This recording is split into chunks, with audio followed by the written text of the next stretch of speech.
দুনিয়াতে যত অদ্ভুত অদ্ভুত প্রশ্ন সব আপনি মুসা আলাইহিস সালামের মাথা থেকে পাবেন। বিভিন্ন বিষয়ে আল্লাহরে প্রশ্ন করতেন। সাইয়েদনা মুসা আলাইহিস সালাম আল্লাহরে বললেন, আল্লাহ আপনি আমার এমন একটা জিকির শিখাইয়া দেন যে জিকিরটার শব্দ আপনি আর আমি ছাড়া কেউ জানবে না।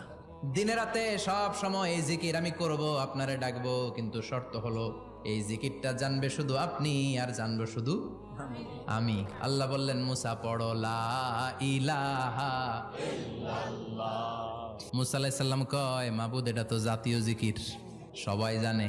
আমি তো চাইছি এক্সেলেন্ট একটা জিকির, কারো কাছে নাই, শুধু আমি জানবো আর আমি পড়বো। আল্লাহ বললেন, মুসা এই লা ইলাহাকে যদি এক পাল্লায় রেখে দাও, তামাম বিশ্ব, 7 আকাশ 7 জমিনটারে তুলে যদি তুমি আরেক পাল্লায় রেখে দাও, লা রাজাহাত কাফাতু লা ইলাহা ইল্লাল্লাহ, মুহূর্তের মধ্যে লা ইলাহার পাল্লা ভারী হয়ে যাবে। ও মুসা, তুমি যতই এক্সক্লুসিভ জিকির চাও, লা ইলাহার চেয়ে দামি জিকির আমার কাছে নাই।